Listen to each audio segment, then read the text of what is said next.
Hey guys, it's Maria Park, and we're going live a little bit early today because I am in my feelings over this Charmed episode. And you guys know that I was going to be because, unlike other review channels, I basically tell exactly what I think with no damn filter. And yeah, sometimes people get in their feelings about it. Some people get a little controversial. They get a little offended. But again, at the end of the day, this is an imaginary show. Let it go. Um, so, episode 14. Remember in the last episode when I said, since it was literally a Abigail themed freaking episode of her backstory, her torture by her mother, the bad deeds that she does, her quest to be redeemed. And I said this. I said, you know what will make me upset? If they completely try to retcon that in the next episode. And you know what? That's exactly what they up and did. That's exactly what they did. And I knew they would. I knew they would in this episode. I mean, it's not even at this point a shock to me. Okay, disclaimer. This is a writing thing. This is not the character thing. It is not the actress's thing. I don't know what goes on behind the scenes about, with Charmed. If you do, good for you. I actually don't care.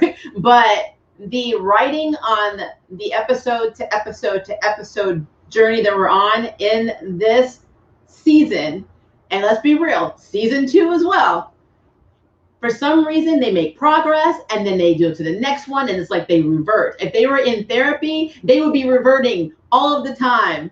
So I'm in my feelings because poor Abigail. I just gotta say it. In this episode, the Perfecti, they don't know where they are. They're trying all these things to try to find them. They're using these candles with their hybrid magic, because Josefina's not there anymore, but they were able to take her Ua magic and mix it with the Charm One's magic. They make these powerful protective candles that the Perfecti apparently cannot overcome. So they can't go to where it is and their magic doesn't work. That's great. I have no problem with that. I support having new magic. Not an issue with me. So they literally need to get an ingredient because they want to make the magical mirror that they can see the Perfecti's memories and blah, blah, blah, work properly. And Mel's like, oh, it's at the command center. I can go get it. And I'm like, oh, Lord, here we go. So Mel goes back to the command center with one of the candles and it just blows out. So I guess one candle is not powerful enough for both of them. Makes sense. If that's the case, I don't know why she won't be just one candle, but it is what it is. So they basically attack her, and they attack her mind. And she collapses and she's able to tell Macy, when Macy finds her, is able to tell her what happened. And when she wakes up, they decide to put her into a magical coma. And we're going to get to that in a minute because that was interesting. So they have that. Then they basically have to make a golem because in one of the memories they saw, the way that the Perfecti were apparently defeated was witches worked with demons. They created a golem with a magical password and the golem defeated the Perfecti, which ironically does happen at the end of this episode, but wasn't meant to happen. So on this journey that put me in my feelings, I'm going to say it. If you guys want to come at me for it, you can. Macy was being a biatch. She was being a bitch. Not just to Abigail, but to Celeste, and was literally being a bee throughout almost this entire episode. So I will back it up with facts because that's what I do. So initially, Harry went to Celeste.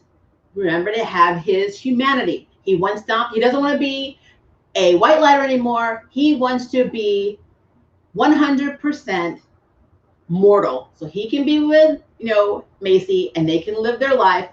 That's fine. That is his choice. He never asked to be a white lighter to begin with. I get it. So my thing is, Celeste is telling Harry, I don't know what the side effects is going to be. And Harry's like, give it to me. I make up my own mind. I have my free will, blah, blah, blah. So she does it. And then she even disclaimers, I don't know what's going to happen with this, but okay, this is what you want me to do. This is what I'm going to do. So then he starts having like pretty much paranoia. He goes back to the mansion. Macy sees him. I can't remember if they were at the command center. I think they were at the command center first. Sorry, they went by the command center. Celeste comes with them. They go to the command center. And, you know, he's acting paranoid. And the first thing that Macy says, Celeste, how could you do this to him? How could you experiment on him again? And I'm like, why are you jumping on this woman?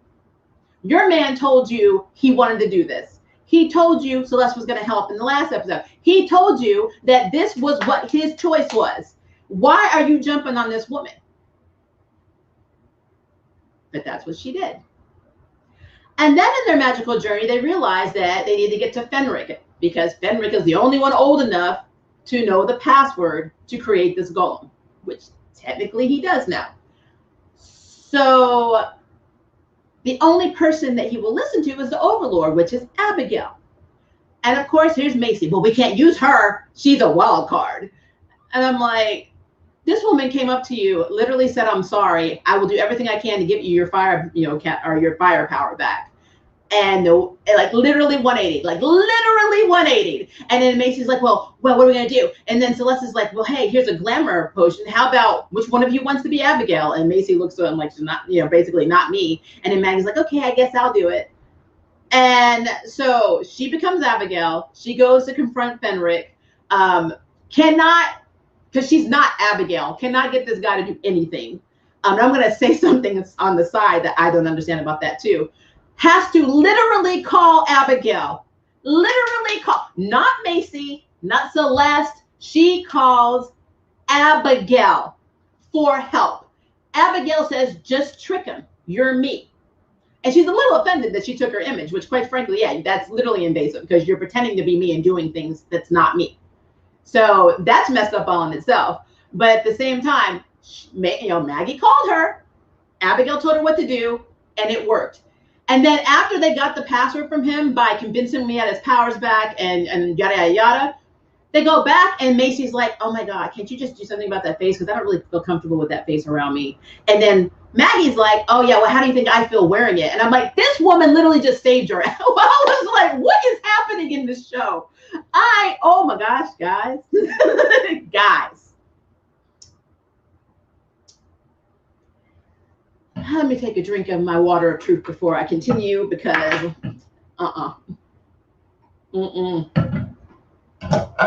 And Abby was like, you could have just asked me to do it. And Maggie's like, well, yeah, we should have trusted you. I just didn't think you would do it. And I'm like, she told you in the last freaking episode when you gave her truth, basically a truth serum. You gave her a potion of truth. I have feelings for her. When has Abigail not helped them?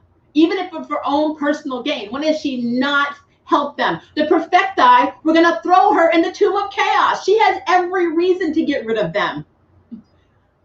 It's like the brain process in this episode just stopped. Like nothing that happened in the previous episode carried on in this one. It is so weird. And this is why I'm so frustrated with the writing of this show. Because it's not just me being an Abigail lover. I love Abigail. It's not me saying I would love for Mel and Abigail to get to. It is the constant literal retcon they do from episode to episode. The character growth, the character development basically gets taken a poop on depending on what episode you like. You have a great episode, then you have a crap episode. I do not understand it, and I told you guys this was going to happen in my last review, and I was right. So I'm in my feelings about it. Now, there were some good things about this episode. Don't get me wrong, because there's always good parts. There's never just negative. There's good parts. Like, we've learned that Mel's going to be a time witch again. I am 100 trillion% down with that. I have always wanted her to be a time witch. I loved the way they handled her original powers in season 1. So I'm completely cool with that. That is great. Now they're writing it in this baby, which, is interesting. I mean, as somebody who is queer, my partner is not capable of getting me pregnant. So I want to know, as somebody who is a lesbian in the show, who got her knocked up when she has no interest in sleeping with men, unless she decided to do IVF. I don't know what's happening with this. I really, really need to know. But you know what? It's all fine. It's good. It's good. I support it. not hating on it. The actress is pregnant. You needed to write it in. It's fine. But please make it realistic for a woman who is in the LGBT community. Make it realistic. If they come out and say that she got with some guy that she fell in love in the future, I'm boycotting. I'm putting it out there right now. I'm done. So just throwing it there, because we live in a series of plot disappointments, not even holes, disappointments in this series. And it really bothers me because these characters are great. There is so much potential for these characters, and you get these writers in, they don't talk to each other. It is crazy. So, I may be a little hyped up right now, but I am in my feelings. So I'm coming straight from watching this episode, which is why I do my review right after it, because I am, like I said, in my feelings. But I did love that. I did.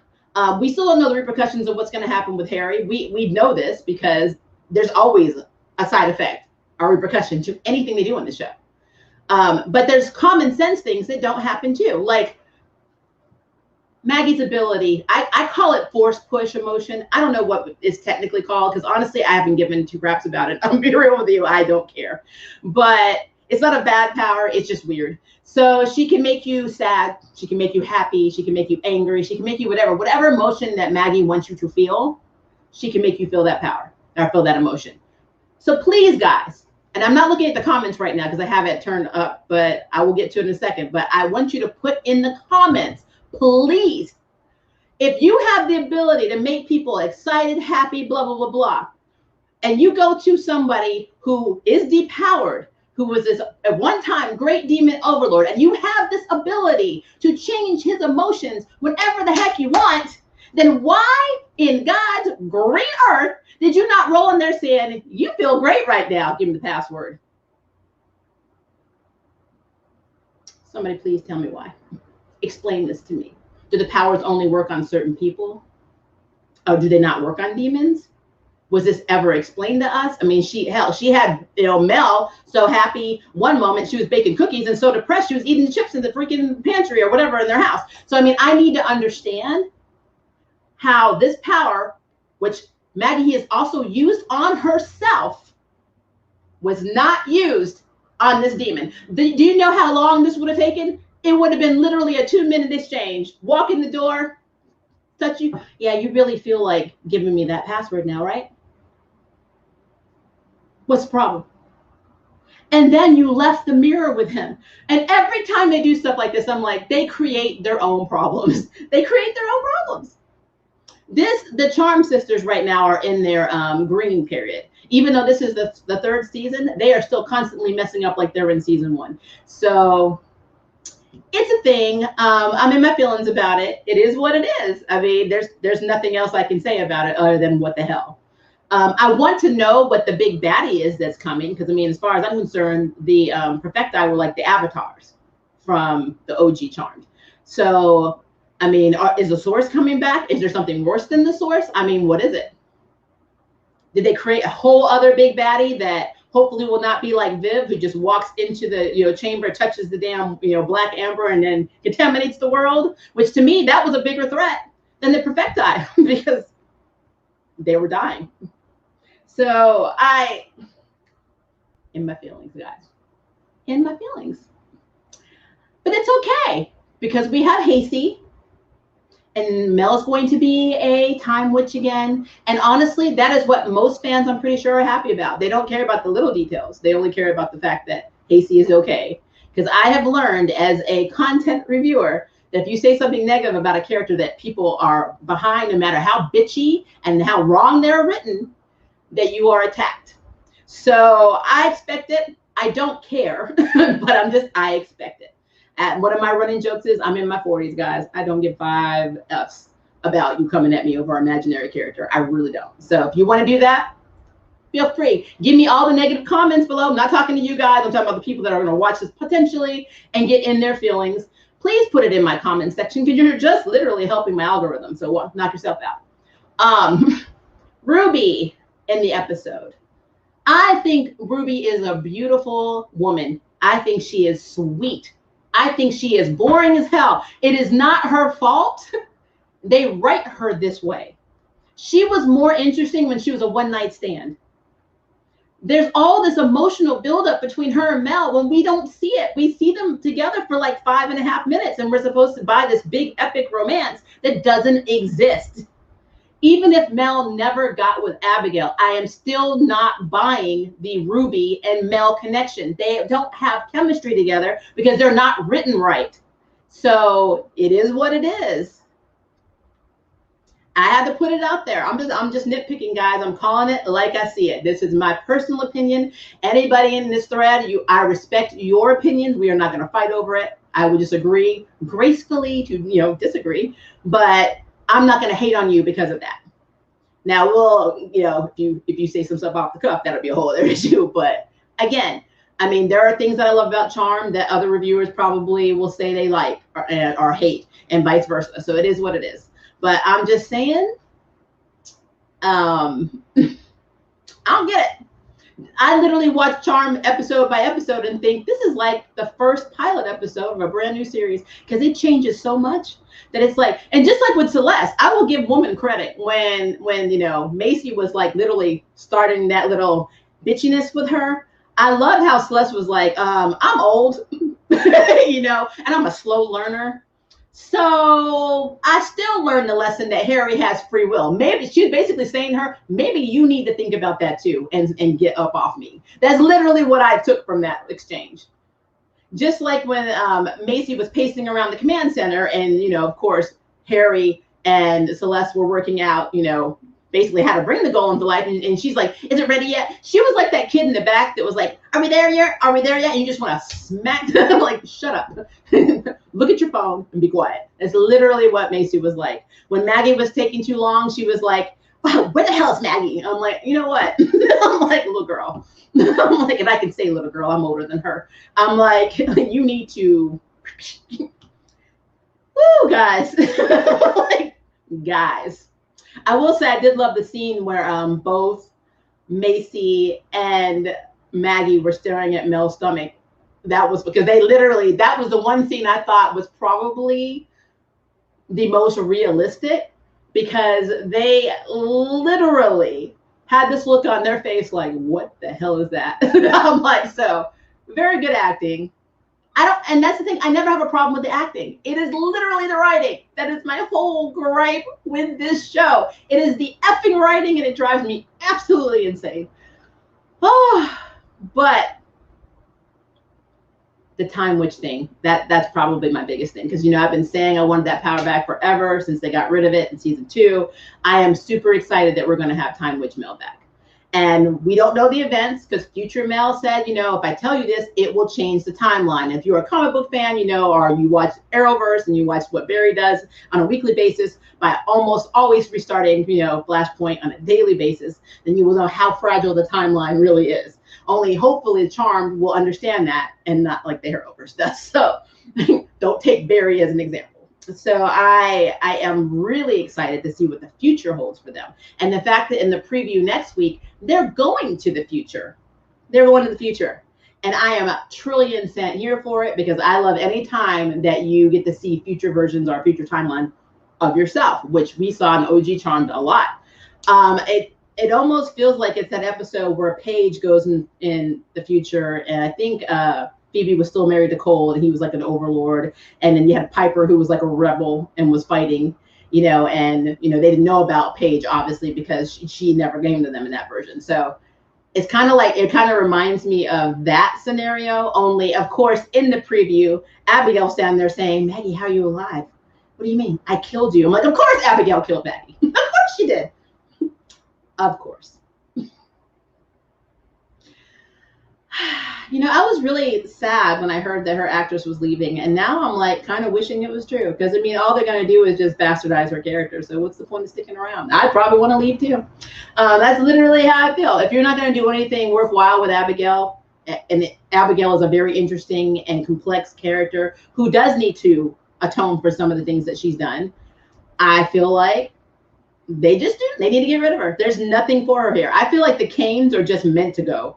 Even Parker's gone, they're just meant to go. They need to leave these Charm women alone, because obviously they need to, the biggest threat to the Charm universe are the Charm ones themselves. And that's how I feel about this series. So what it is. All right.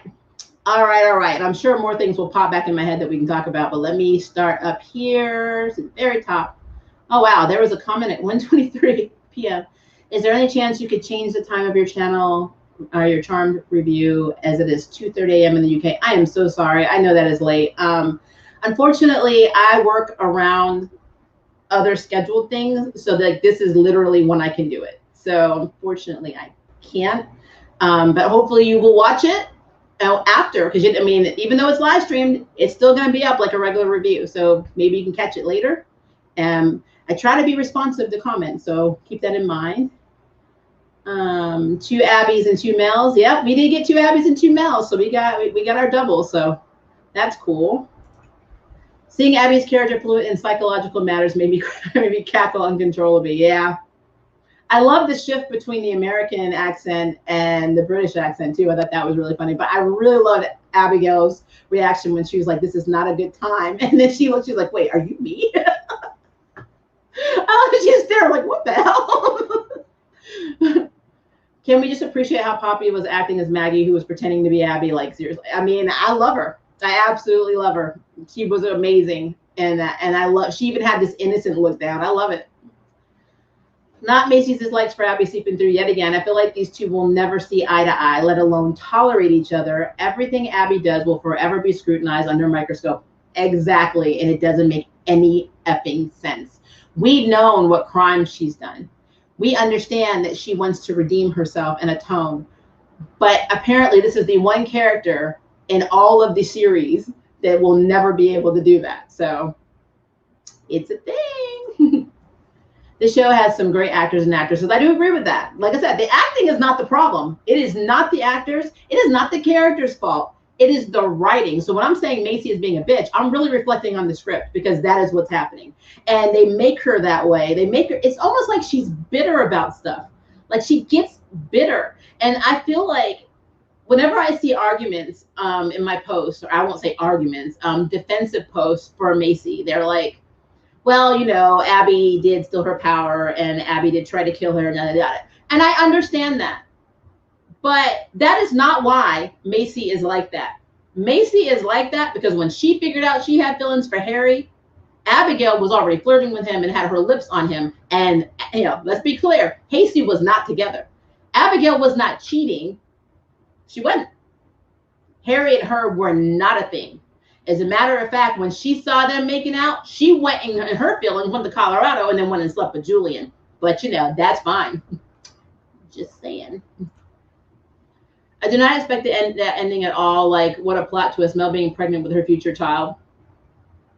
I wonder what's so special about the child that it's in danger in the future. So that's interesting. Because if you know anything about comics, back to the Flash, that's kind of Iris West's story. Her parents sent her to the future, or to the past, because it was too dangerous for her in the future. So they didn't do that in Arrowverse, but that's her comic story. I'm just waiting for 315 promo comments to be filled with Abby hate comments. Oh, you already know. I already know. Oh, I haven't watched it. I don't think I can until know what they're going to do for Mel, Abigail, and Ruby. Well, you're not going to like it. I'm just being real.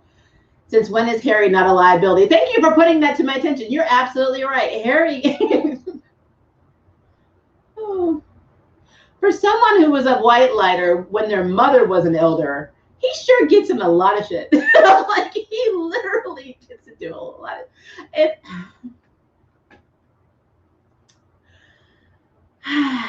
Guys, there has to be some conflict between characters. Unfortunately, it's between Abby and Macy. But see, that's the thing. Okay, another example. And if you DVR'd this will show you another reason why I think, you know, Macy was being a biatch. So when they come back, when Harry brings Celeste and they're talking, and, you know, he's like, well, how's Mel? And she's like, not good, you know, and we don't have a lot of time. But how are you? And he's like, well, how about this? And then it went from worrying about Mel to worrying about the side effects of Harry, like almost the entire time. I'm like, oh, okay. You're concerned. It's really touching. What if the baby is Abby's as well?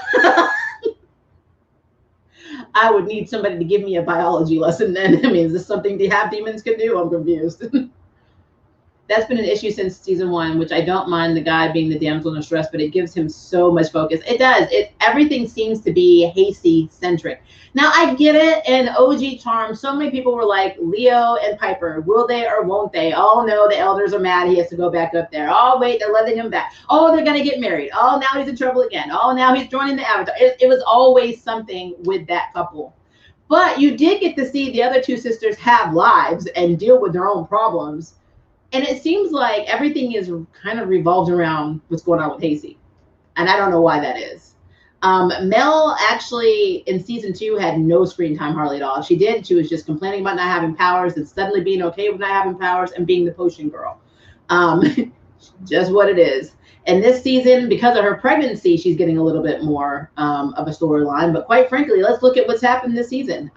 She was an adjunct professor. She wants tenure.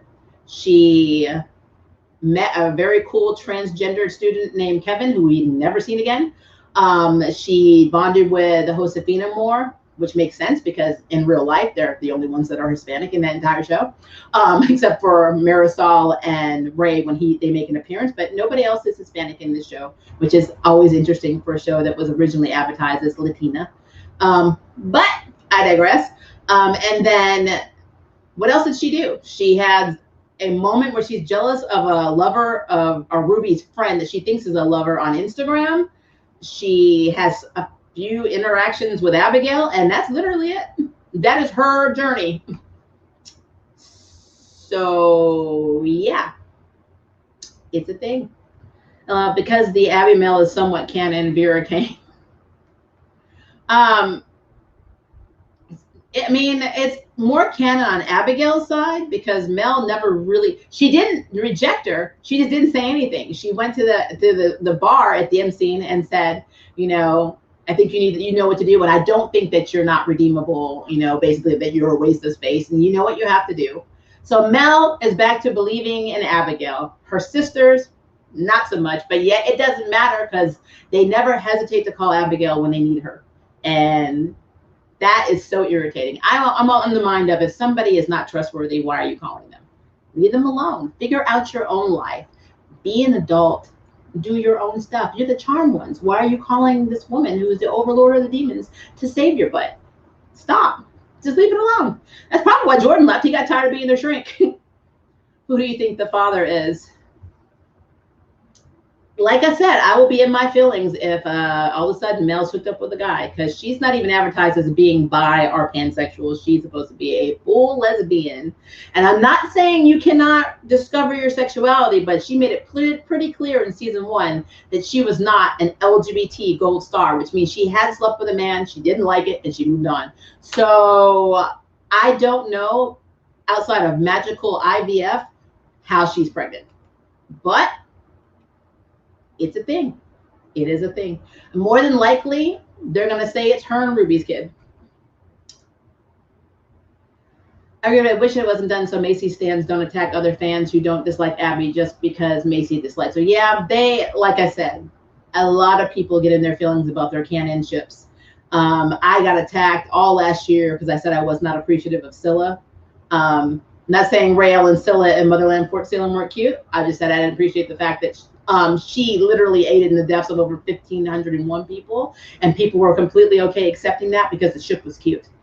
And when I realized that that's where some people go with these imaginary characters, them attacking, you know, me and other people over us calling Macy out over her crap does not shock me whatsoever. The only difference is I don't care.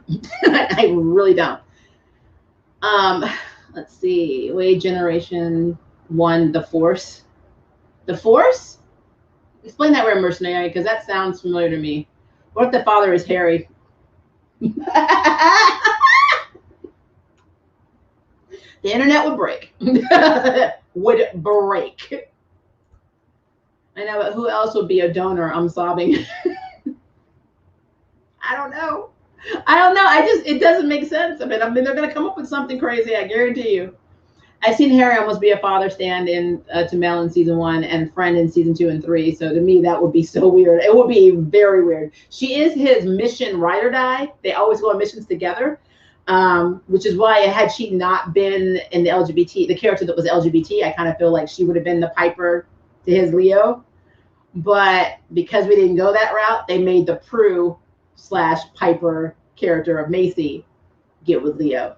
And it almost looks like Prue, like if you really put it in perspective, it's like Prue and Leo hooked up. Which is very, very awkward.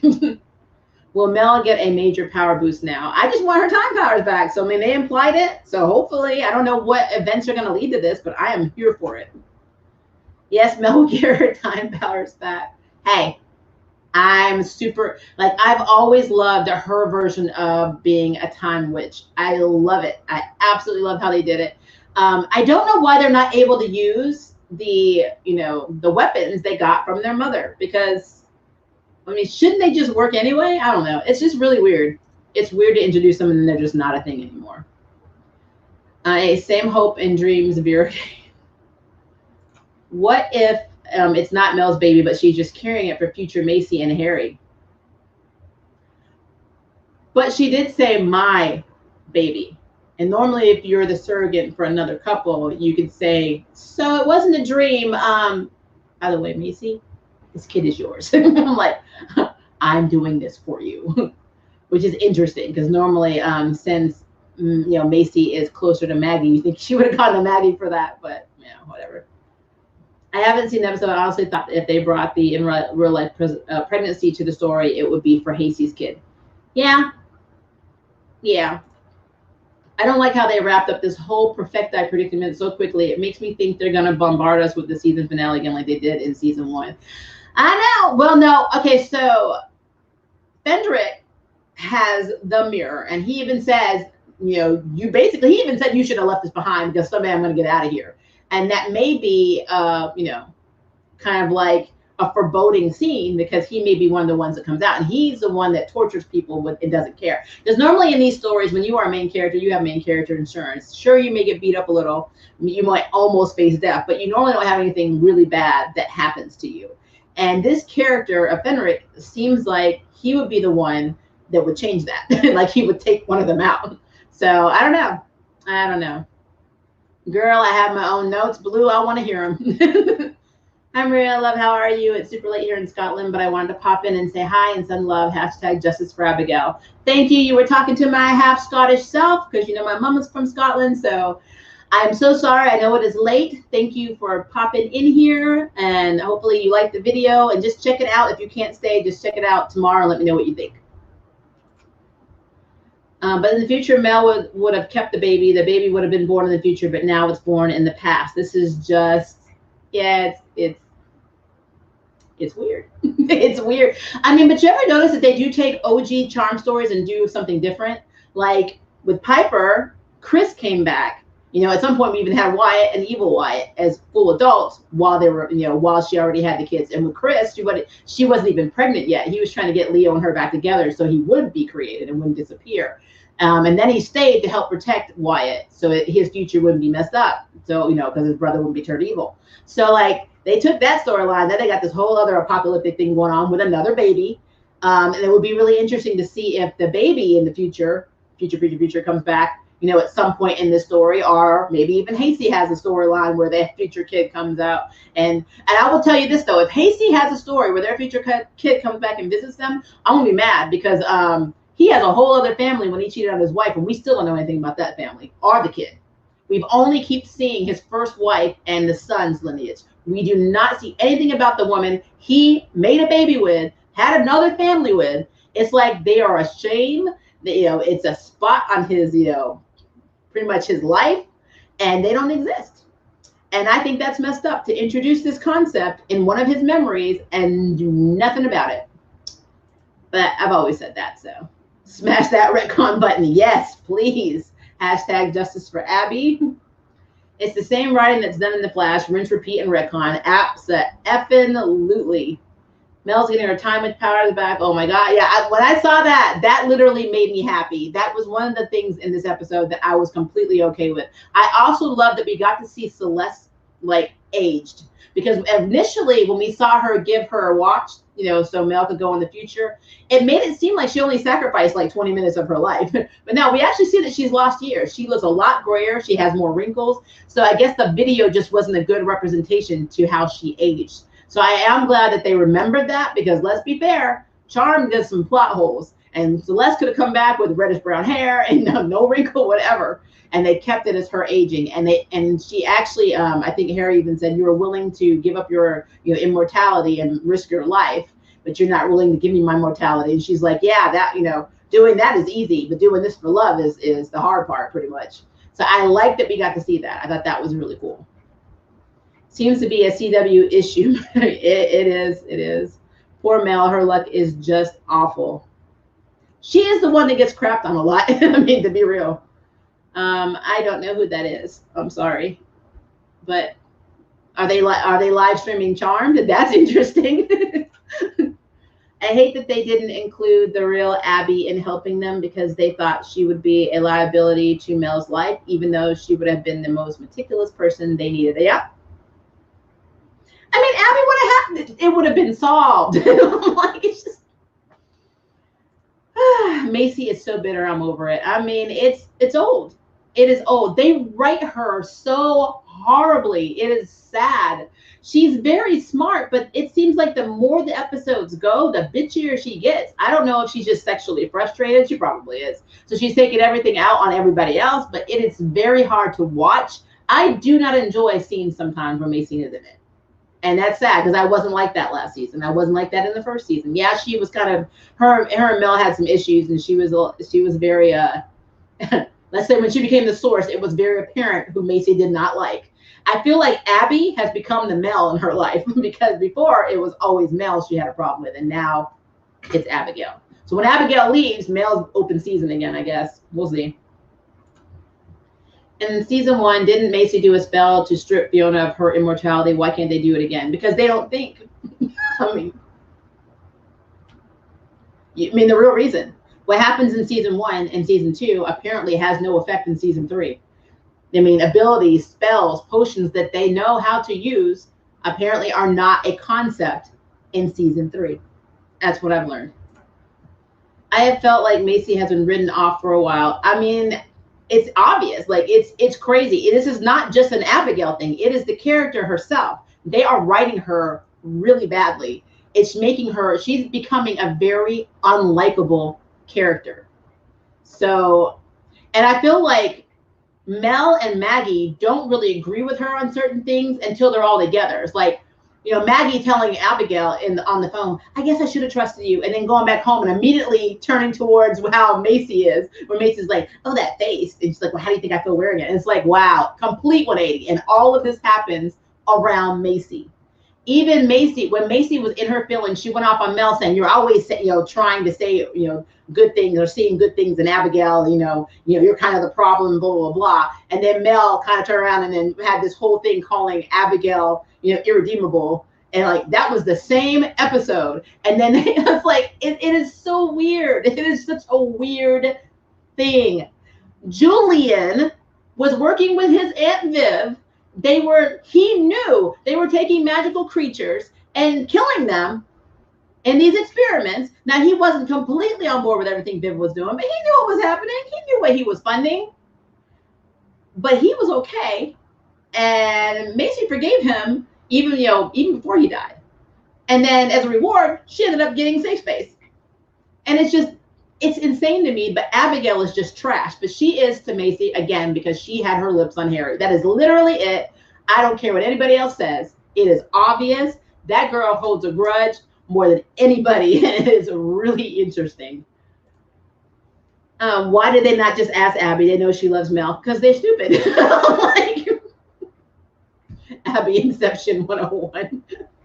Woo, the oversexed line was over the top. Now, Maggie was saying that because she's not getting any. So that's why she called so. Because let's be also clear. Season 1, Maggie was sleeping with her boyfriend and then dumped him because she was trying to get in bed with Parker. Because we're going to be clear about this. Maggie, before she ended things with her boyfriend that we saw in the pilot episode, the boyfriend that apparently she knew since they were kids, that we never saw again, she was sleeping with him. And then Parker was with the girl, I always forget her name, the blonde girl who's the head of sorority that, Maggie was pledging. And they were together. Parker and her were together, and Maggie took him. So she took him. She felt guilty about it for like a few days, and then she started sleeping with him. So whatever. When it comes to relationships, they are like mama. Cheating is completely okay. If you want to, you can do whatever you want. It doesn't matter as long as people know that you're the charmed ones. There is no accountability. It's just what it is. When we were at Mel's Head before, we saw who was under the hood. I honestly thought it was going to be Abby, so I was very surprised. I really was hoping that she was going to be in there to talk to her too, but Frosty the Mud Monster. I love when Harry was like, that mud has microbes, and they're like, wait, what? This mud is completely clear. It's probably like spa mud. What is wrong with you? I will say that he played off being cray-cray very well. I'm curious to see. He's going to be in Bridgerton. The actor for Harry is going to go to Bridgerton. I love season 1 on Netflix. I'm really curious to see what he's going to be like in season 2 of that show, since his character is being introduced. More than likely, he'll be a scoundrel that cheats around and is probably no good, because he plays a white lighter on here, even though he cheated and was no good. Like, the charmed ones forget everything they learned about Abby. The charmed ones forget everything they learn in general. Again, like Maggie not using her powers on Fenric the moment she got in the door. I mean, if I had an active power, that would be my default. People would be telling me, you need to actually have skills because you can't rely on your power.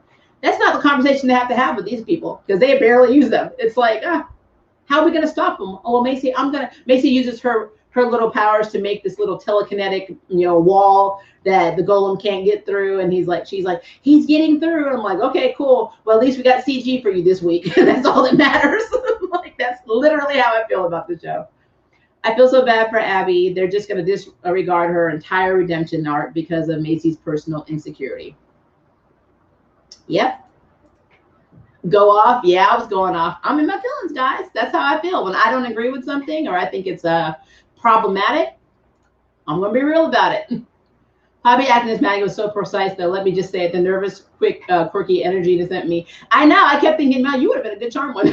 Like, it's just upsetting how they treat many times that Abby helped them and saved them. They're just like, who cares? That's literally the motif. It makes you feel like there is a form of entitlement, and you don't only hear that with minorities, and I'm a minority, so I can say it, and I'm just not trying to put anybody on blast.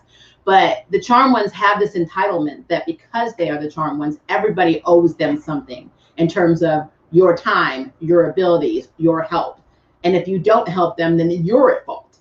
When in retrospect, if this is a superhero show or a comic book, you are the heroes, babies. You need to figure your stuff out. If you don't know what to do, have a team meeting and then roll. Don't just be sending people all off on their own to do stuff and then be in your feelings when people won't help you because you messed it up. That is literally how that would roll. Could you see somebody going up to Batman, going up to Superman and all that saying, oh, well, wait, you didn't go get help from Lex Luthor? Or, what? The Joker's not helping you fix this problem? No, that's not how this rolls. So, yeah, I have a lot of problems with the writing on this show. Honestly, the show needs better writers, 1,000,000,000%. Maria, you're on fire. We stand that energy. I'm here. I literally was watching this show with my spouse, and I'm like, wow, I'm tired because I have anemia. So it makes me very tired. And this show gave me enough energy to go run on the treadmill. I'm like, already worked out this morning. I have enough fire in me now to go run a few miles on the treadmill, or go on the bike, or run around my complex in the middle of the night, which is not safe, because that is how on fire I am about this story and the writing in this story tonight. CW just doesn't know how to write consistent storylines. A truer statement has never been worded or said, because that is absolutely true, because this is something I'm seeing across the board on all of their shows. I don't know what's happening. Oh my God, Harry. Her time power's coming in. I was like, yes, I'm telling you, that's the highlight. That was the highlight of that episode. I was like, okay, all of this other stuff did not happen, and it's not important. What was important was the fact that she's going to be a time witch again. And yes, having her have her pregnancy in does give us a kind of air of mystery, and we get to say, okay, well, I wonder what's going to happen with that. But at the same time, I don't care right now, because everything else in this episode was stupid. So when they go to next week and Abigail's either going to be the killer or she's going to maybe something happened and Maggie and Macy are evil in the future. And that's why Abigail killed Maggie. And that one I'd be down for. If something happened to make the two charm ones evil, and that's why Mel's baby is in danger because they're trying to take out, Mel and the baby. I would be completely okay with that. That's probably not what's going to happen though. But I feel like they're just going to do their own thing. They're going to blame it on Abby. Abby's trash. That's why Abby needs to leave. And then, yada, yada, yada. And it's just what it is. It's just, woo. Plot hole city. Absolutely. That's probably what I should have just ended that statement with. Again, Mel is carrying Macy and Harry's baby, not me being a clown. I mean, look, if that is what's going on and she's a surrogate, I have no problem with that. I do not have a problem with that. My issue is, trillion%, the consistency in the writing.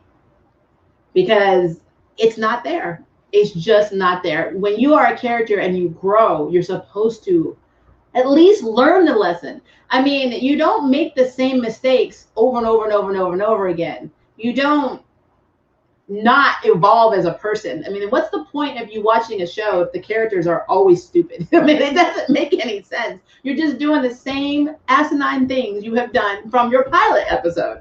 Why? Get it together. I don't understand.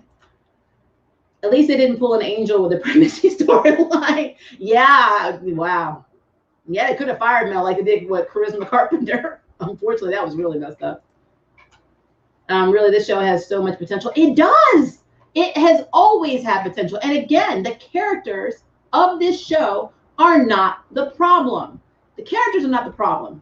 The actors themselves are not the problem. It is the writing.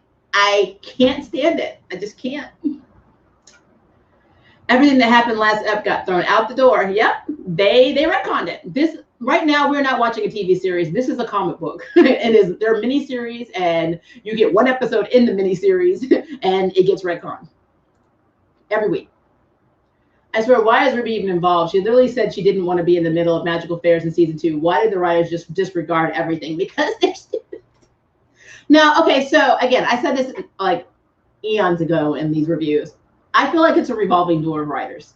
I feel like they can't keep the same writer's room and they have impossible deadlines. So they're churning it out like they're at a factory. They probably write for multiple shows. They're like, okay, we're gonna do this one, and then we're gonna do this one. This is why so many plots carry on to different shows. I was literally tracking Roswell, New Mexico last year with season 2 of Charmed and seeing how many similarities, and it was uncanny how many plot similarities were between these two shows, because they're just churning them out.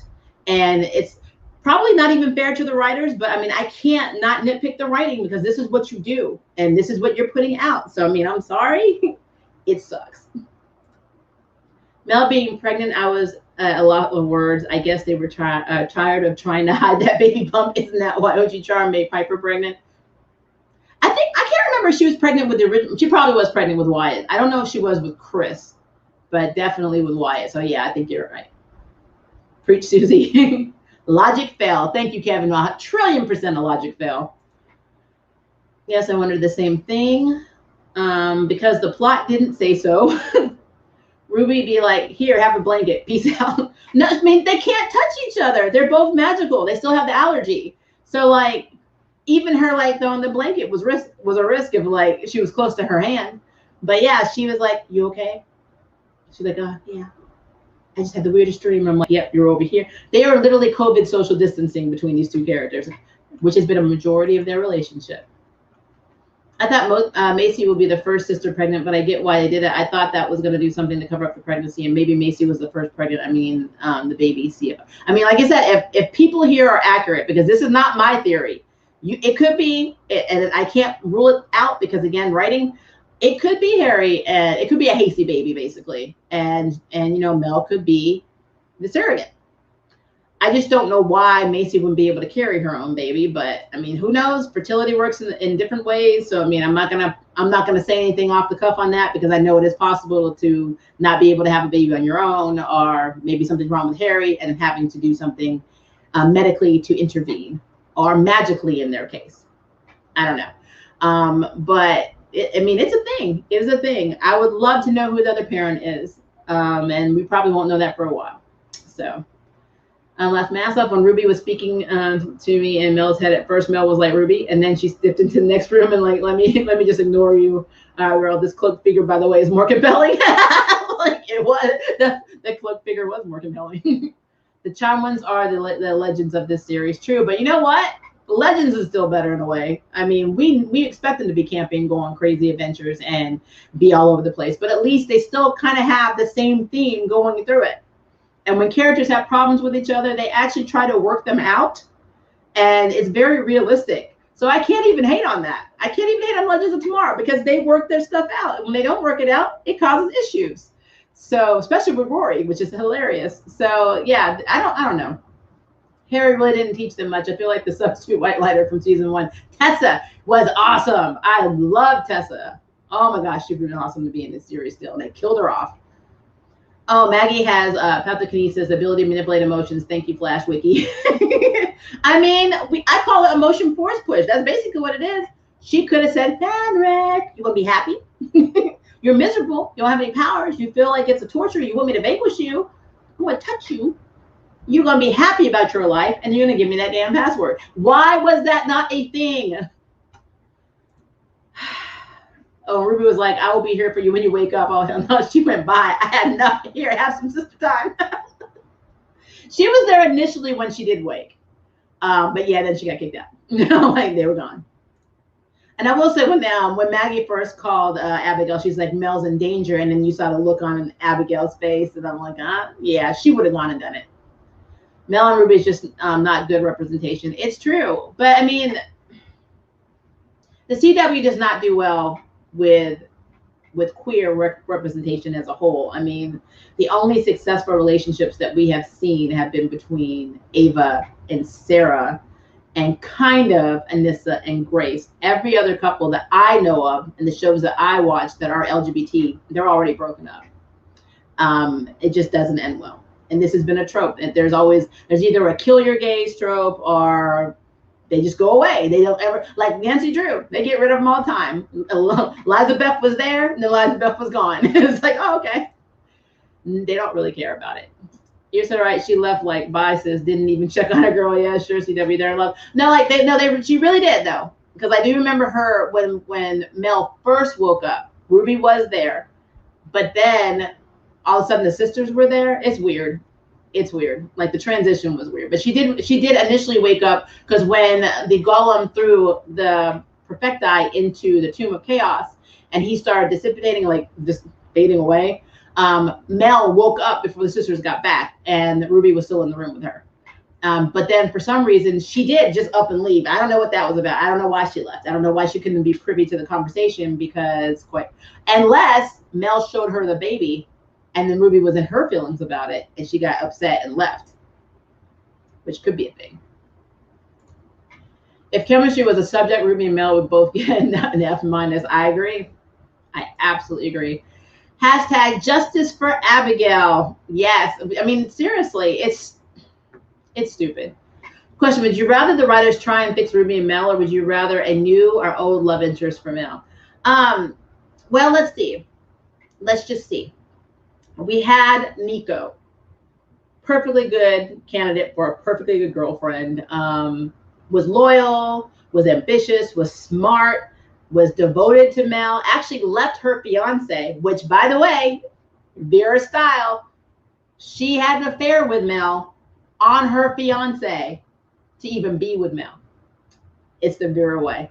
But Nico was there, then she was in danger, and instead of them looking for any other way to protect this woman, they completely erased the timeline of her being with Mel.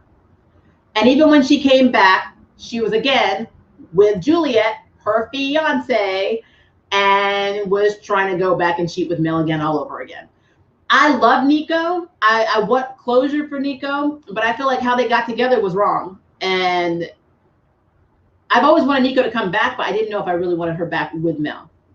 Then we had Jada. Love Jada. Charismatic, spicy, amazing, beautiful, smart, rebellious, and basically matches what Mel's activism is. I felt like her and Jada really had good chemistry. But Fiona snapped, did all the stuff, and then Jada was like, well, I'm going. Peace out. And then left. To this day, I do not understand why, when they thought the Charm ones were dead, why Jada didn't sense it, because she's half white lighter, why she didn't sense Harry and figure out where Harry was, knowing that Harry is alive, and then went and trying to investigate what happened with Mel, because obviously they were into each other. And we don't know if she stopped being into Mel. She went on the run because she didn't want to deal with the source and all that stuff. So Jada coming back for closure, I would love. I think that would be awesome. Kat, I feel bad for Kat. Kat was the 5-minute girl. She got, what, 3 or 4 kisses? And Mel got her magic store, and she got threatened to be put in an asylum, and then went off to live her best life trying to figure out what ghosts were coming to her as a medium. So poor Kat, there's no point in bringing her back, because honestly to me, Kat and Ruby are the same. They have the same screen time. They have the same relationship with Mel. I feel like Ruby is to make up for the fact that they did Kat dirty. But, so I guess that question's very interesting. I mean, if you got a new person, you have to build them up. You can't just throw them together like they did with her and Ruby. You can't just have this forced connection like they basically did with her and Kat. And when you get them, you can't just leave them on the wayside because you are magical and you can't have a successful relationship, but your sisters can, but you cannot. That's a hard question. I really liked her and Abigail together because I felt like they got each other. That's why I like them together. And I still think that way. But honestly, I don't know anymore. I really don't. And as for how this is written, I don't really think having any relationship with Mel is a good thing. And I know that's sad, but it's true. Let's see. Maggie FaceTiming Abby. I was wheezing. Abby was the girl like, that's invasive, but I'm over here like, why didn't you just call her and cover your tracks? Yeah, why did you FaceTime her? And then how come this guy is not listening to you? You were not that far from where he was packing his clubs. You were not that quiet, and you had her on speaker. Like, I prefer Nico over Ruby. I don't blame you, Kevin. I do too. But again, as for Ruby, if Ruby had other stuff to do, a personality outside of just being there as Mel's girlfriend, it would be one thing. She has no personality in terms of like individuality. There's nothing. She's just there to be Mel's boo, basically. It's sad. Yes, Harry was going crazy because I don't see how they can make it so people change their opinions on Melby. I mean, people are going to hate who they hate. Like I said, when Motherland Fort Salem, if you follow me when I do those reviews, which will start on the 22nd because it airs on Tuesday, and I will be doing a little after show review. Depending on what they do with Scylla, I am very blunt in my opinion, so I know I will get a lot of crap because I had a lady get so upset with me about what I said about Scylla last season. She wrote me a 5-paragraph Facebook post in French, which I don't speak French, and then put at the bottom #review better. like okay, people in their feelings. Tisos need to step up. Like Celeste literally just saved everyone. Like the right. I'm telling the Charm ones do not appreciate when people help them. They don't. They don't. And if something is going on with Harry, then that is a priority for Macy, and everything else is secondary. That's how that works too. Yay for time travel. I am down for that. I love the OG time trips. Those were some of my favorite episodes. They really were. Let's see. Trying to make sure I did not. Yeah, I did. Sorry. I accidentally went up for a second. Trying to get to as many comments as I can. The Charm ones really should keep Abby's number on speed dial. I'm surprised she has them saved in their phone. I'm like, I feel like this number is not accepting calls from me. I'm like, that's what I would do. I block them. Celeste is mothering the Charm ones. I mean, Celeste has more sense, though. I mean, yes, she was an elder, and yes, she did a lot of experiments and stuff that she regrets. Just like when she says to Harry, if Mel dies, you'll never forgive yourself, and neither will I. I love that. I love that she shows remorse. I mean, let's think about this. They forgave Celeste, and Celeste created Darklighters. That is messed up. The actors deserve so much better. I agree. For real, Vera. But I feel that goes for a lot of CW shows. Cop, Supergirl. Trust me, I got a list. I'm sure they don't even acknowledge that Abby's on speed dial, which is really messed up. I agree with that. Poppy's American accent gave me Shannara Chronicles. I love the Shannara Chronicles. I was so upset when they canceled that. Oh, they always get rid of the good shows. I love Abby. I love Abby too. I feel like I only watched the show for Poppy Drayton. Her character is the best example of gray morality. It makes you question your own moral views, but the CW has to bench her character development. Yeah. See, now if this was an anime, then it will be okay. Because let's look at stuff like Naruto with Sasuke and like all these like notable characters that like change. Vegeta and Dragon Ball Z. Everybody's like, Vegeta and Bulma are so cute. And I'm like, yeah, but he was an a-hole at the beginning. Everybody forgets stuff like that.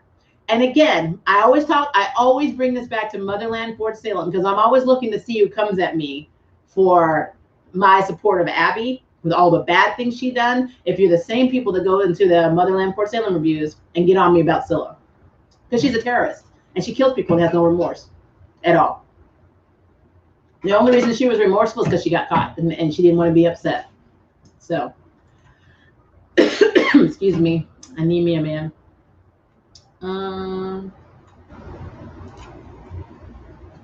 Season 1 Macy was one of my favorite characters, and it feels like she's drifted so far from who she was, and it's more negative than positive changes. I agree with that. Like, I didn't like her interactions with Mel. I thought that she was very bitchy with her. But yeah, overall, she wasn't a bad character, and now it's just like, my man, you mess with Harry, I don't like you, I'm bitter, I hold grudges. Oh, and when you get on my nerves, I'm going to let you know I'm being bitchy. I'm not getting any because I have an allergy and I can't touch my man, so I'm bitchy. It's just like, okay. Madeline hides her British accent so good. Well, ironically, I was talking to my spouse about this. I don't know if you guys know this or not. Almost every character, and I can't say that this is not true because I haven't looked at the actresses who played the granddaughters of Vixen in Legends of Tomorrow, but every Black actor in Legends of Tomorrow has been British. All of them. You can look at all of their bios. Even Astra right now, she is English. Charlie / Amaya was English.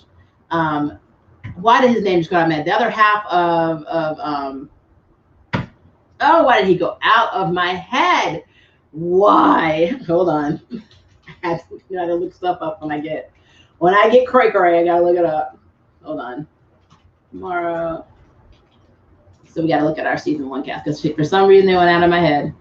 His character just went completely out of my head. Let's see here. Cast. What was your name? That's Mick, Captain Cold, Jefferson Jackson. So Frank's, I think his name was Franz Drema, if I'm not saying it right. British.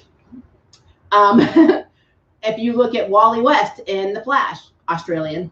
So many happens. Even Nick, the actor that's in Nancy Drew, the only Black character, Scottish. I'm like, it's like if you're American, I mean, Diggle's American. I know Miss Triffith's actor was, I'm pretty sure most of the guys on Black Lightning were, but if you look outside of those shows, most of them, even Martian Manhunter, is British. I'm just really good at covering those accents. Basically, Macy hates Abby because she was braver than she was and went for Harry. Yeah, Macy doesn't have those hangups. I mean, I'm sorry, Abby doesn't have the hangups that Macy has. I am Team Henry. Nothing wrong with that.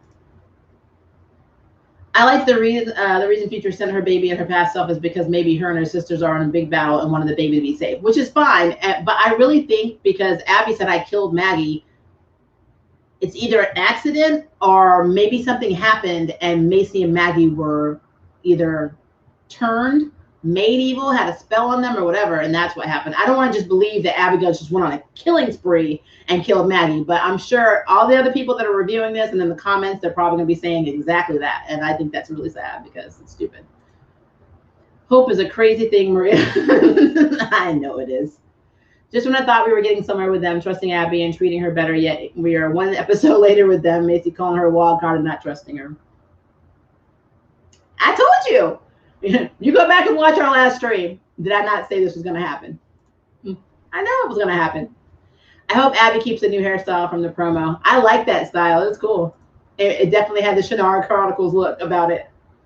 I mean, I would be mad if Abby kissed Harry if I was her, but it wasn't his fault. He loved Macy, but Macy didn't love him back at the time. Honestly, Macy needs to give Abby a break. Yeah, I mean, it wasn't like they were together and they cheated. She told him, she didn't know how she felt, blah, blah, blah. And then she started going out with Julian. Julian even gave her an engagement ring. I mean, it's just so hypocritical. It just bothers me. Harry's a hot mess. The whole mortality storyline is just getting harder to watch. Why does the CW focus so hard on the cis white male being the damsel in distress? It's such a bull. Because then he would have no purpose on this show. I'm just saying. How are you going to explain that sudden baby bump when she goes back to work? I mean, does she go back to work? I mean, we haven't seen her there in a long time, so I don't know what. Well, to be fair, they don't need to work because I told you the CW characters have a universal bank account where they take money out to pay their bills because there's no way that they should have survived season 2. So it's a thing. When is Ray coming back? I guess a better question is, where is Ray? They don't talk about it. Ruby probably has no idea Mel's pregnant because she legit just dipped. Well, no, because remember, if you go back and watch the scene, she does wake up with Ruby because the sisters are still there while and we got past the Tomb of Chaos and the Golem was disappearing. That is exactly when Mel, that one moment when the Golem disappears, she woke up. Ruby was there. And Mel said, I had the weirdest dream, only it wasn't a dream. And then they never went back to Ruby. The next time she says that is when she's with her sisters, and then she shows them her stomach. So my thing is, if the girl dipped, it's because she saw her girlfriend pregnant. And maybe she was in her feelings about it and left. I don't know. We don't know Ruby's reaction to this. So, yeah, that's a thing. That is a thing. I swear I love Macy, but if she hates Abby, stop wanting her to save your life. Seriously, why are you calling her? Don't call her for help. Do it. Figure it out on your own. You are the charm one. Figure out your own stuff. I don't remember how many times the OG Charmed ones, and I'm not trying to compare it because, again, they're not the same show. But if you look at the OG Charmed ones, outside of talking to their grandmother and mother, sometimes, or the spirits or whatever, how many times have you seen the Charmed ones go to other people to solve their problems? I'm just saying, especially a mortal named Jordan and a half witch, half demon named Abigail. That's literally what they do. Abigail has saved them more times than Harry has, and that is the honest truth. So yeah, I have problems with that. I am Team Hasty. Nothing wrong with that. We don't have a problem with Harry and Macy being together. I have a problem with Macy taking her crap out on other people, especially Abigail. That is my issue. The Perfecti's desperation not to go back in the tomb really just shines light on how perfectly imperfect they really are. Yeah, that was funny. I like when they're like, I didn't see that coming. You have no humanity. That's why you don't think, you just think you know everything. Your own narcissism killed you. Macy didn't ask Abby for help. Maggie did. Macy said she is unpredictable. Macy has gone to Abigail in the past to get help from her, even while talking crap. All of them have. But no, my thing is none of them should be going to her. If they all think she's not trustworthy, don't go to her at all. Just leave her alone. Stop calling her. Don't show up in her apartment. Like when they first showed up at her apartment, Mel, I think, and Harry all showed up at her apartment. It might have been with Maggie too. I can't remember who else was there. And, Abigail was in the bed with 2 women. That was her apartment, her room. And they're looking at her like, how could you do that? I'm like, you in my house. You don't pay rent here. I'm doing whatever I want in my room. I'm like, that's crazy to me. I'm surprised Femmer didn't notice initially that wasn't Abby. Her fashion tends to be a particular way. True. I also wondered about the height because Maggie is considerably shorter than, Poppy's actors or Abigail is. So I guess maybe the potion also changes your body. I don't know how that works. The whole episode, they were saying Harry needs to chill. He was the most sane person. He was, I mean, he was a little paranoid at first, but yeah, he started coming to his senses and they still weren't listening to him. And I guess I would have gone kind of cuckoo as well. So he probably read the rest of the script and was like, I'm done with this. Come to think of it, we ate those special weapons their mom gave them. We saw that happen to the necklace. I mean, I feel like everything they do, they lose, or everything they get to help them, they lose. It's really weird. I don't get that at all. Maggie literally suggested asking Abby for help, and Macy shot her down again. I swear, when are Mel and Maggie just going to rebel and tell Macy to suck a truck? I mean, she needs to stop holding a grudge. The baby is probably like Wyatt, very powerful because it's part white lighter, demon, and witch. Who knows what it is? You don't know. It's definitely part Charmwind. I like sucking trucks. No, I don't. Hashtag justice for Abby. I'm telling you, this is what there should be a Twitter group, a Facebook group, a support group for Abigail because I feel bad for her. I really do. Because Maggie and Macy are the ones willing to use Abby, even if they don't trust her. Macy is the one saying, leave Abby alone. We can't trust her. But Macy is the one who gets dumped on. All right. So, no. Macy does not get dumped on. Nobody dumps on Macy. Macy does the dumping. Go back and watch the episode in its entirety. Just watch how she not only talks to Abby, how she talked to Celeste, which was disrespectful as hell, because your man went to her for help, and all she did was help him, and then she got in her feelings and literally tried to attack Celeste over it. And also was very impatient with Maggie, asking where the hell she was. I mean, this is what Macy does. So if you think that's her being dumped on, that's your opinion. I'm not going to argue with it. I'm just telling you my opinion is that is incorrect.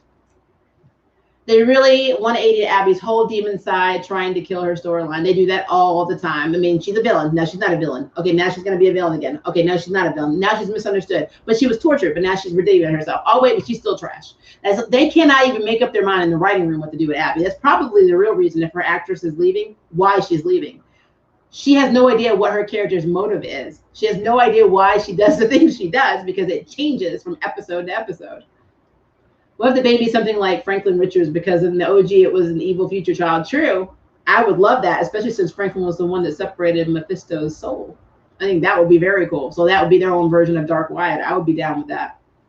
Maybe that's why she has to carry the baby. Maybe the baby's in danger of being turned evil. See, they did the evil system, like with Macy and Maggie, like something turned them evil, and Mel was scared that her baby would be turned too, and that's why past Mel is carrying the baby to keep it from being turned. Then that would be very cool. I would be down with that. But I just don't trust the writers of this show to carry something off like that. So I don't know. Please let them do an Abby spinoff. Yes, I would like that.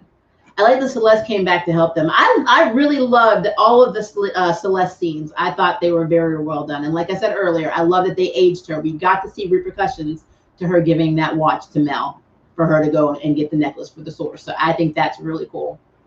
It's scary to me that I still find Poppy attractive even when she acts as quirky as Maggie's character. She's hot. I mean, I swear they were using the same sets, which is common. I mean, it saves money. They do that a lot. I can't tell you how many times I've watched a show and it's literally the same corner that somebody else is using in another scene. Abby would get the job done. Yeah, like Abby, I still don't get that. Abby would have no reason not to. Even if you think she's not going to do anything to help Mel, and you think that she's selfish enough to only do stuff for her own self-interest, the Perfecti want her in the Tomb of Chaos. So it's in her best interest to find something to get rid of the Perfecti. So the whole logic behind any of this makes no sense to me whatsoever. I don't understand why you would not believe her, because even like honestly, if you think she's selfish, that's the most selfish thing she could do, saving her own butt. So it's just not logical. Hashtag justice for Abby. Kristen Maldonado is another YouTuber and reviewer like you. Okay, that's cool. Kristen does do charm reviews. Okay. I'm sure a lot of people do charm reviews, so I'm glad you guys are in here. The Macy and Abby situation, the tale as old as time that the writers keep telling. It does feel that way. Wasn't the immortality stripping spell dark magic, though? I can't tell. They've done so many they do so many things that you think they're not supposed to do. That at this point, I can't tell what's supposed to be dark magic and what's supposed to be the holy charm magic. I don't know. I don't know. That is a good question. That is a very good question. Huh. I'll have to go and research that. Macy's character has been written so poorly since the end of season 1. She's just so angry with no healthy outlet to express it. I mean, I feel like her character is not capable of expressing stress healthily. Sexual frustration, which she obviously has because she can't touch her boyfriend. She can't, there's no outlet for that. We saw that when they first got the allergy. She was very frustrated because she can't touch her man. And I get it. I understand as a whole ass adult who has been married for a while. I understand when you get frustrated, you can't do something, it's a problem. But you don't take it out on other people. You find a way, you focus on your work, you focus on something that makes you, or something that makes yourself feel better, other than making other people feel like crap. I am living for this review. I just want all the demon fighting to stop and just let Harry and Macy have their relationship. Maybe then Macy will be nicer. I mean, yeah, I feel like, you gotta feel sad for the fact that every time they try and make a progress in this relationship between Harry and Macy, or just say Hazy, that 25 steps are taken back. It's like, you're finally together, but you can't touch each other. You're finally together and the allergy is temporarily gone, but there's an age difference and your boyfriend's never going to age and you're just going to die. It's like, it's always something with them. Now he's trying to get his mortality, so something's going to screw up, and even if the allergy is gone, maybe he's going to age really quickly, or maybe something horrible will come, or maybe he'll become something else. I don't know. It's all crazy to me. I swear, Macy has the potential to be worse than Abby. We saw that from her being the literal source of power. It treats Abby like a monster that she's not. Hashtag justice for Abby. Like when she sent her sister to a whole other state as an Uber driver, their version of an Uber driver. Yeah. And she also showed that she can hold a grudge because she still is not, I don't think she's ever forgiven Mel for Mel not believing her in the pilot episode that she was her sister. Because when they came to the door and, they introduced, or she's like, I think I'm your sister. And Macy's like, no, I'm not falling for that. Macy never forgave her for that. And then even when she got the power of the source and Mel was there, she was like, it's always been you. And she, like all of the hurt, all the pain, all the jealousy, the envy about, Mel being able to be raised with Maggie, all of this stuff came out. And the one person that all came out on was Mel. And I always go back to that scene where she literally Mel was like, give me the needle because it's hurting you. You're becoming darker. And Macy like literally slammed telekinetically Mel into this love post and could have killed her. And Maggie was the only voice that got through to her. She's like, what did you just do? Macy, stop, And I'm like, she's never done that to Maggie. She's never attacked Maggie like that, even in her craziness. Even when she became the source, Maggie was still her sister in her story. And it was her and Maggie and the mother, and Mel was just gone. And people tend to forget that. And I don't know why, because that has been a thing since season 1. There's always been problems between Macy and Mel. And even in this episode, even though they've made a little progress in their sisterhood, when Harry and Celeste came to the command center, and he was like, well, how is Mel? And she's like, not good. And, we're running out of time. But then she immediately says, so how are you? And then starts focusing on her boyfriend, because that's Macy. I love Mel and Ruby together. I'm not with the Ab Mel. That's fine. You don't have to be. Honestly, but how they've been writing the show, Mel doesn't need to be with anybody, to be honest with you. I don't really care for Mel and Ruby together because, again, for me, they're just boring. They're boring. There's nothing. I don't need them to have drama. I just need them to not be boring. Yeah, I ain't a fan of Abby Mel. That's fine. Macy used the evil eye and the elder bear's needle to strip Fiona. She doesn't have that anymore to strip Harry. Well, she doesn't have her demon side. Well, I still don't know if that's true. I don't know if her demon blood's gone. I'm going to be real with you. I just don't see them together. Yeah. Again, as I said earlier, that is completely okay. People ship who they ship. You like who you like. I don't care. I'm not going to attack you for your opinions. You are free to have whatever opinions you want on this show. The only thing that I will say is I'm giving my opinion on the show because it's my channel and I'm reviewing it. If I'm spending my Friday night talking about the show, then I'm going to be real. And for me, and this is me personally, Maria Park, ATN, I find Mel and Ruby boring. Chemistry-wise, Mel and Abigail just have more chemistry to me. That's just how it is. But again, you can see chemistry in Ruby and Mel, and that's fine. I just feel like we haven't had enough Ruby. I haven't had enough Ruby as a character. Ruby to me is boring on her own.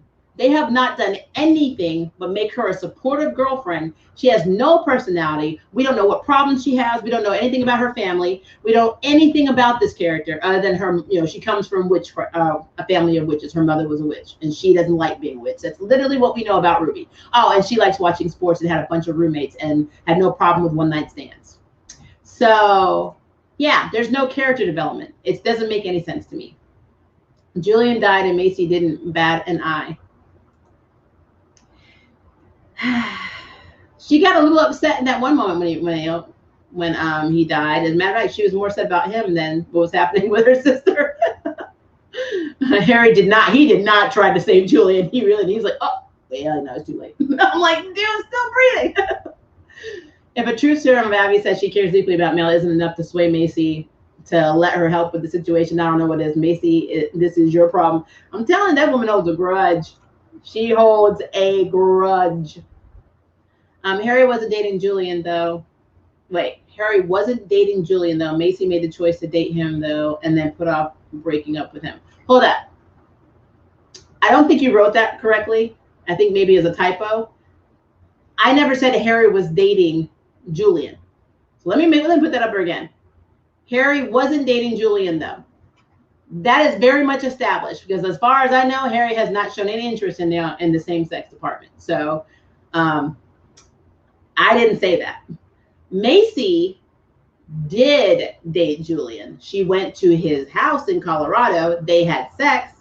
They were technically going out. She had to break up with him, remember, and give him back the ring. So, and then she started using him.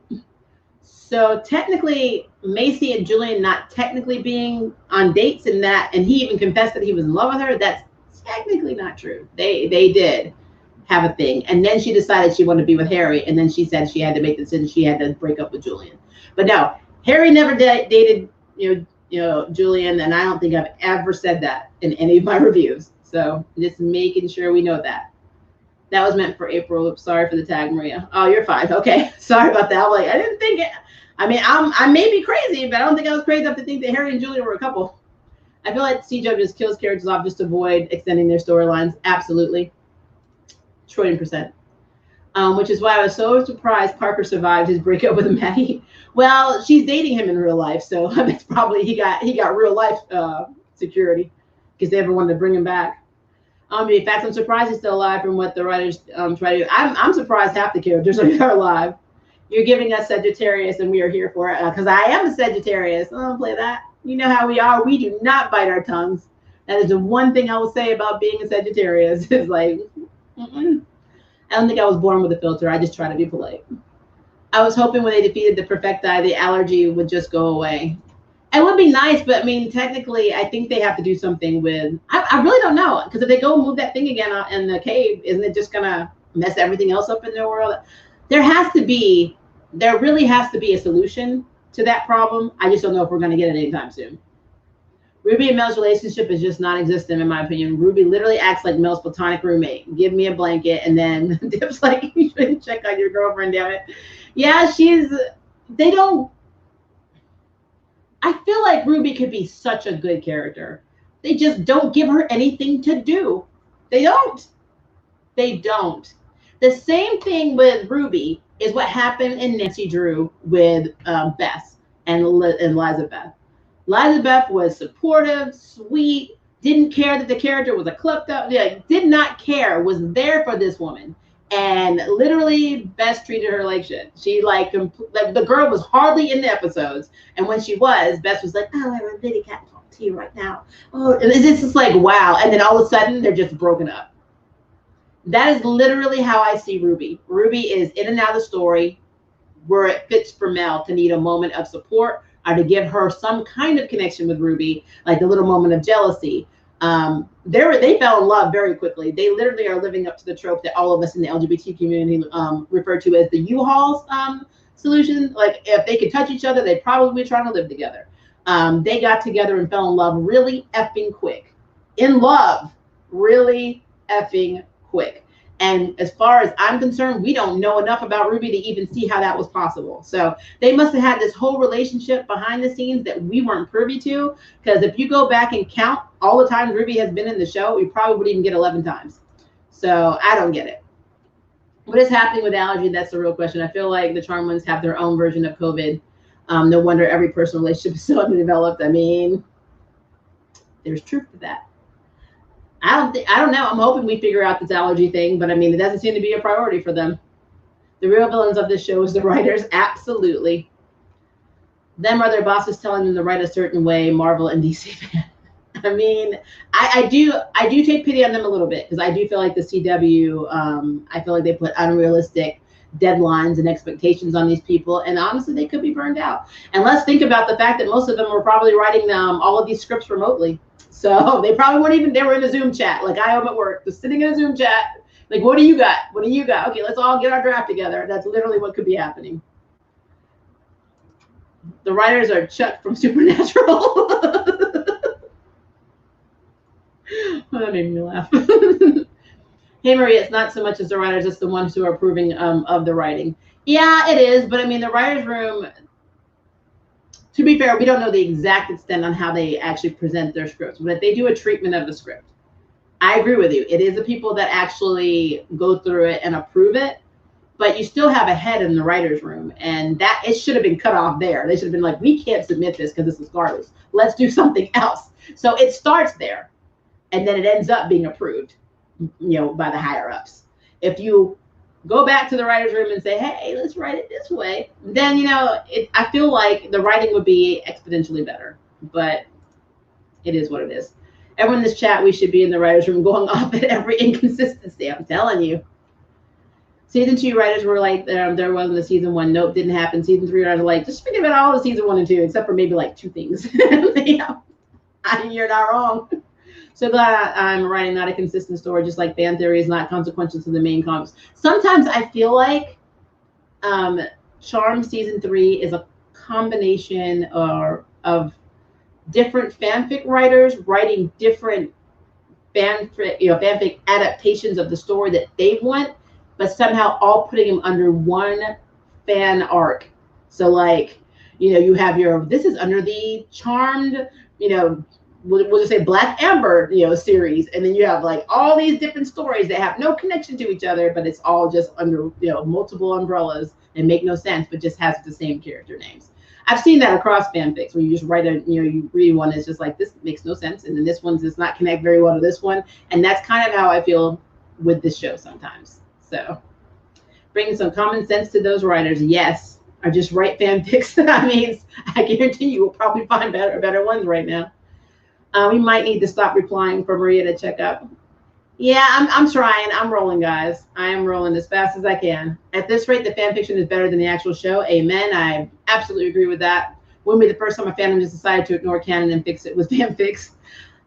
I mean, there's nothing wrong with that. I mean, I see Ruby fanfics all the time, and I read some of the stories. I'm like, you know what? Some of this actually makes a lot of sense. Why aren't they doing this in the show? I know this probably won't happen anytime soon, but I wish HBO would help out Charmed because it would have a lot of potential. Storyline would be so much better. And they'd have a much bigger budget, so we'd actually get to see them use their powers in every episode. I think that would be awesome. Which fan fiction? Are you asking me which fan fiction I read? Oh, I have tons that I read, various series of interest, and sometimes they're good, and sometimes it's like, what's happening? I think even if this was on Netflix, a Netflix show, it would be better fit for Job George. I agree with that. I feel like any other platform would do these actors and actresses more justice than the CW. It's sad to say that because we wouldn't have them if they hadn't picked it up. But I mean, I'm not gonna lie, they've been going downhill a lot, and it's really bothering me. This episode was okay, but a lot of improvement. I agree. Maggie has emotional inception. She can project her own emotions and push them past a person or group of people's psyche, making them feel the emotions that the user of the power projected. True. But when she did that to Mel, it did show that she was able to tap into emotions even when she wasn't feeling it, because Maggie was not feeling happy, and she had, Mel down there baking like, Betty Crocker in the kitchen, or like Martha Stewart. I love Ruby's actress. Yeah, I think she's gorgeous. I think she's sweet. I love her voice. I just don't think that they did anything with her. They didn't do anything with Kat, and they're not doing anything with Ruby. I feel like this episode itself was entertaining to watch, but what pisses me off is whenever the writers reveal something, they just completely 180 the statement and start a whole new plot ridiculously. Yep. Her fiance's name was Greta. I don't know why I call her Juliet, but you're right. It was Greta. But regardless, what I said was still true. She was cheated on twice. She was cheated on before they started the pilot, because that's literally how Mel and her got together. And apparently Nico had moved to Hilltown from where she was living with her fiance to even take a job to be by Mel. And then lost her memory, or had her memory taken away, got it back. And then she started making out with literally Mel in her house while she was still engaged to Greta. I mean, they had a bachelorette party at Mel's bar where Mel was bartending. That is so messed up. I mean, purely on characters, the actress for Ruby seems great. I think that they should do stuff with her. I don't want her to just be Mel's bitch. So basically what it feels like, she needs to have personality. She needs to have a storyline. There needs to have something about her that just makes us relate and see her as something other than Mel's side piece, because that's literally what she is to me. Yes, bring Jada back. Yes, please bring Jada back. I love Mel and Jada. Absolutely love Mel and Jada. Jada was very self-confident, very self-assured. I loved her storyline that she was adopted. So she was half white lighter, but she didn't know her real parents. And I thought there was so much potential. And sometimes in my mind, I always wonder if she is descendant from Harry, because Harry had that whole other family. I mean, age-wise, she'd be the granddaughter or great-granddaughter or whatever. But it would be an interesting turn if the reason she's half white lighter is because her parent, or her parent is like Harry's grandson or son or whatever. I think that would have been cool. But whatever. Yes, bring Jada back. I love the character and the actress. I would seriously love for Jada to be back in the picture, and she'd be very helpful. And since they don't have a white lighter right now, they probably need somebody who is, since Harry's about to not be one anymore. I feel like they wrapped Ruby's story in season 2 when she literally didn't want to be involved with magical affairs. And then went right into season 3 when they were together. I was like, hey, what's up? You're my girlfriend. Some higher powers has a vendetta against Mel. I agree. Ruby's character on the show just feels so forced because they've given her no other storyline to explore besides Mel's supportive love. So absolutely. I've been saying that forever. I love the idea of having a character like Ruby. I love the actress who plays Ruby. I hate what they do with her because it's nothing. There's just nothing. The Charmed Ones haven't explored anything else about this allergy either. I just want them to be able to hug again. I know, right? Even hold each other's hands, high five or something. The reason why I felt so much for the idea of Abigail is because we got to see Abigail be her own character, like we saw Jordan and Harry be their own characters outside of being love interests. Yeah, I loved how they were in season 2. I love that Abigail could have left Mel in that prison, when they were both in prison, and she came back and she actually saved her. I loved when they were in her apartment and the demons came back and she wouldn't leave Mel. Like, she always stood by Mel. She even said the reason she keeps helping Mel is because she had feelings for her and she wanted to be the person that she thinks, or that she thought that Mel believed she was. And I often love that. It makes no sense to me why they would even drop that. Like, if it was such crap, why even put that as canon in the show? That makes no sense to me. I ship Abigail so much. Oh, I totally agree.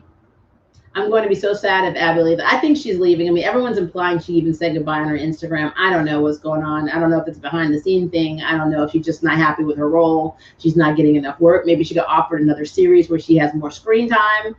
I don't know, but it's possible. Abby and Mel have more chemistry on a 5-second phone call than Ruby and Mel have had the entirety of their relationship. I agree. I agree. Dang, this is the good stuff. You did, Nick. I was in my feelings, but all you gotta do is rewind. Go back. See, time is linear, but YouTube is not. Just go back. I feel like people are more prone to forgive gray male characters than female gray characters, and we're seeing some of that with Abigail. Yeah, except for the character of Syl. Like, you want to see some hate. Just watch my premiere if they have this whole Scylla thing with Raelle and Scylla, because Raelle and Scylla are cute together, but she's still a terrorist and she still kill people. And when I say that and I point that out, people are in their feelings. Because if you are, and I'm saying this as a queer woman, so obviously this is not anti-LGBT because I'm in an LGBT marriage. If you are in a situation where there are two hot women who are into each other and everybody is gaga over, those two women could do whatever the heck they want, and it is completely forgivable. It does not matter how they affect other characters. If another character loses their life, if what they do messes up the whole plot for the whole freaking show, as long as these two are cute together in a ship, they have protection. Main character insurance. And unfortunately, Abigail does not have that because she is not with Mel. She is actually not as bad as what Scylla did. She really isn't. And she gets crap. So, yeah. It's a thing, guys. It is a thing. I pretend to be a bad at her own British accent while playing Maggie's character was the highlight of my week. I did like that. When they said the nearest witch probably has a marble due to being a witch's protagonist, I was really rooting for it to be Swan. Swan would have made a better storyline as a witch instead of Ruby. I want Swan to be more than she is. And I hate that she's only around when they have something to do with Safe Space. I always wonder what these actors do when they're brought in thinking they're going to have these roles and they're only brought in for like a millisecond of an episode. It's just really weird. Attention all charm characters. If you date one of them, it's only a matter of time before you die. Leave the show. Galvin, Julian, Nico, Jada, Abby, Bart, Jordan, and possibly Harry if we wait long enough. Don't forget Kat. I mean, not only did she leave the show, she left now doing the fact that she's a medium and then gave up her whole magic store to Mel. And Mel doesn't even go to the magic store. I'm like, I don't know what's happened to the magic store. We don't know where the magic store is anymore. Why don't they do more with Swan's character? I love her because they don't want to. It's, again, the writing. Maybe the promo is a misdirect with the dialogue. Oh, probably. Probably. E-Man versus Chico Bean plus new addition to cheer you up. See, E-Man versus Chico Bean? I'll have to look at that.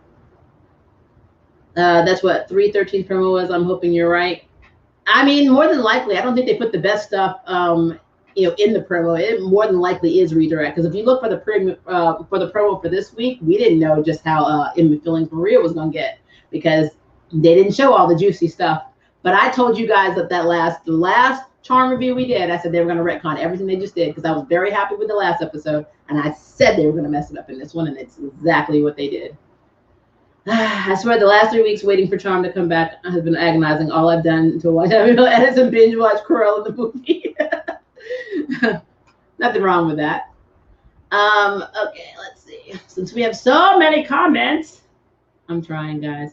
I'm gonna do a few more because we're actually getting closer to an hour and 45 minutes. So if I don't get to your question, please post it in the comments, because I will look at it and then we can talk about it, because, you know, I need something to talk about before I start getting all the people that hate Abigail and love Macy coming for me, which they will. And again, disclaimer, I don't care. But I'm just going to put it on there. It'd be nice to see nicer comments, or at least engaging comments. Every time the Charm ones need something or are in trouble, they call Abby. But the one time they should, they're all like, nope, we can't trust her. It's so frustrating, especially after last. I know. Even she was like, you should have called me. I'm like, what is wrong with you? Plus, Swan gives off more wicked vibes to me, and it seems like she would be a much more resourceful witch, and her being the one that introduced the Charm ones to Safe Space would have been a better storyline. I said that last season. I said I wanted her to be like an Overlord character. I thought she would have been awesome.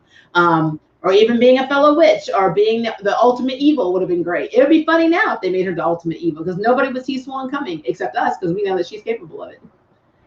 Exactly. They 180 everything. They really do. Okay. Macy may not have her demonic powers, but she acts more demonic than Abby sometimes. She's in her, I mean, she's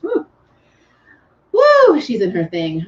Nick, the one that's pregnant in real life is Mel, and in the show is Mel. So they wrote her pregnancy into the storyline. I literally made a Snapground group for the Abby Justice Society. Drop your username. That is awesome. You should make a t-shirt, hashtag Justice for Abby. A generation when I thought she was a lesbian. She is. Yeah, you should watch the beginning of the stream. I already talked about that.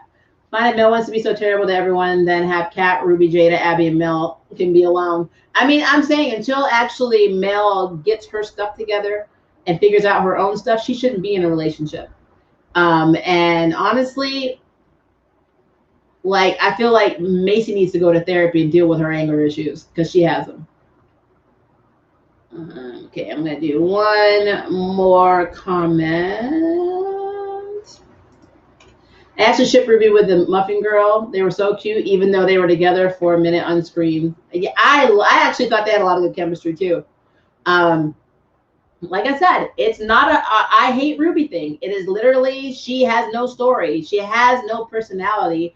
She is just there to be Mel's girlfriend. And that is such a waste of a good character. She should be doing her own thing, doing, basically having some struggles of her own. They should be still dealing with the fact that Ruby wants nothing to do with the magical world and Mel is completely embedded as a charm one and loves being a witch. That is a couple's issue. That literally breaks relationships when you are not on the same page from the beginning. But they act like that never happened. And like, me and my spouse, we talk everything out because you have to. Marriage is hard. Relationships are hard. You have to compromise sometimes. But for us as viewers, we need to see the struggle and the compromise. But we don't. We just have I don't really want to be in that world. And then it's like, I'm in love with you. And it's like, what in the heck happened? How did we get from here to here? We didn't. They didn't deal with it.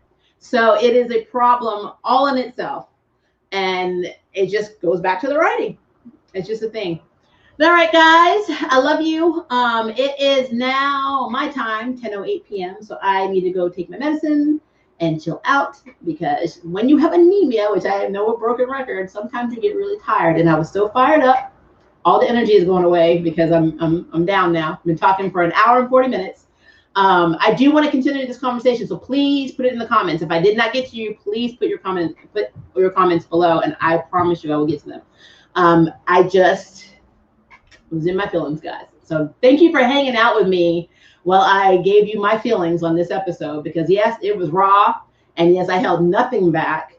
And that's normally how I do all my, let's be real, it's how I do all my reviews. Like, I don't care if people disagree. It's fine. That is your choice. I have respect for your opinion, even if it differs from mine. But in terms of this episode right now, I was in my feelings. I still am a little bit. And this is another example of why the writing on this show is chew all over the place for me, and sometimes doesn't make a lick of sense. And at the end of the day, I'm hoping season 4 is better than season 3.